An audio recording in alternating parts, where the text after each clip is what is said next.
there one thing that comes to mind that,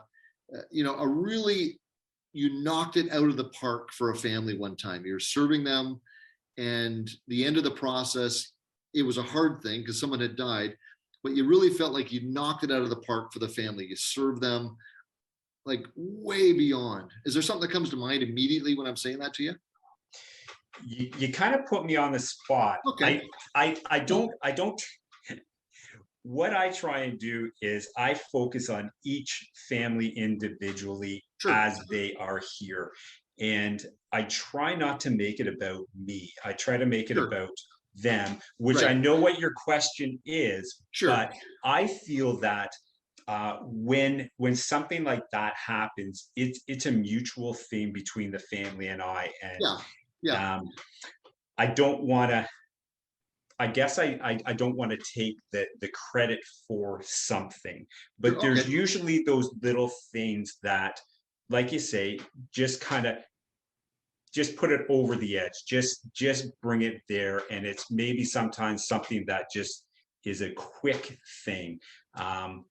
There's a couple of things that come to mind. One, I helped a family when their 2-year-old passed away from cancer, Oh, which was wow. which was a horrible thing, and they had a visitation. And when it was time for the family to leave that evening, the day prior to the service, it's very difficult for them, and they wanted to kind of tuck their child in, just say goodnight. Right. Right. They wanted to close the doors of the visitation room and turn Sure. off the lights. Yeah. Oh, But wow. but they're but they always had a nightlight in that child's room, Okay. and they were having a hard time to turn those lights off.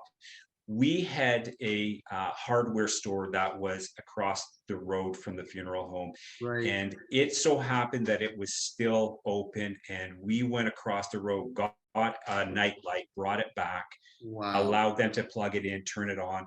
And it's just moments like that Sure. that Sure. in a very dark time, Yep. Yep. that you can give the family that Well, peace of mind. that's what I was talking about. One of those little things like that. That's like, yeah, that's I would consider that. And I hear what you're saying. Like, it's not about us. It's not. But you must have felt like, okay, I am right on the mark. I'm doing exactly what I'm designed to do by doing that for that family. Yeah, what a beautiful thing. They turn on the nightlight, and you went across the street and got one. Oh, It's not a big deal, but it would be easy enough just to say, sorry, yeah, it's yeah. it's time to go, Yeah, right? it's 9 o'clock. Visitation's over. I know that does exist in our industry. Sadly, people sort of like Yes. they're so yeah, but yeah, that's yeah. You're well positioned to just carry on in your role for sure. It's yeah. Someday we're going to meet in person. It's going to be awesome. It is going to be awesome, and I don't want to kind of leave you hanging either, because I want to hear something Okay. from you as well. Okay. Oh, this happened a bunch of years ago. Down in this part of the province, the name Ted Nugent means a bunch. I don't know if A that little means. bit, eh? Okay. Well, we're about an hour from Detroit, and Ted Nugent, if you know anything about Ted Nugent, he's the Motor City Madman, on and on and on. He's a hunter. I served a family years ago where the father had passed away, barely 50, so way too young. Real hunter, huge Ted Nugent fan, and a whole bunch of kids, 5 sons, I believe, and a daughter, 6 kids. Devastating, very sudden, horribly devastating for this family. And just trying to like, what's the best way to serve this family? It was a traditional visitation, hundreds of people through, and there was going to be traditional service and whatnot. But there was little things that I gave all the guys matching ties that we had extra, and they're not even tie guys; they're just a bunch of hardworking guys, and they like that idea. They said, we don't want to wheel our dad in to the church; we're going to carry him in. He was a big guy, and they did that. But behind the scenes, I had reached out to Ted Nugent and said, to Ted Nugent's people, and said, Mr. Nugent, and explained, a big fan of yours has passed away. He's also a bow hunter. Is there any way you could send a message? I just want you to know that he's passed away, and blah blah blah. Days go by. I'm thinking, I tried again. nothing. I thought, well, he's a big star, he gets lots of goofy emails.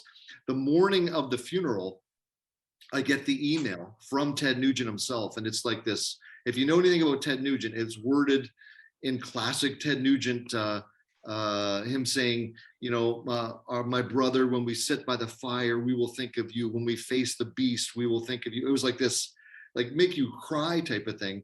So at the funeral, they're reading the condolence letters, one from the Netherlands, one from work. Here's one, and I just barely get the paper up to the podium at the church, and the lady goes, "Oh, there's one from Ted Nugent," and the place goes silent.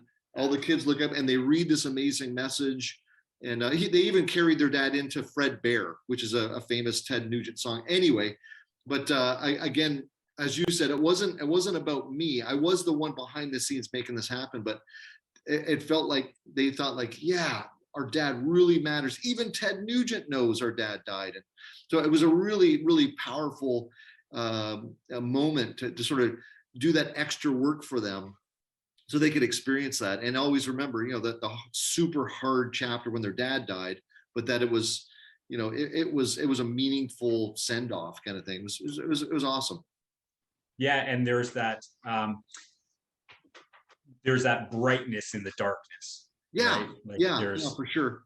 Yeah, anyone that thinks that you're going to turn you're going to put the fun in funeral, it doesn't work. It's always telling people we're going to do our best with a hard thing here, which is your mom's died.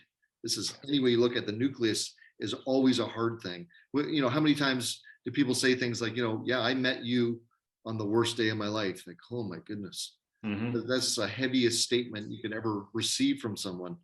And sometimes when you bump into them at the grocery store, they don't want to say hi to you. They don't want to. No. Yeah. No.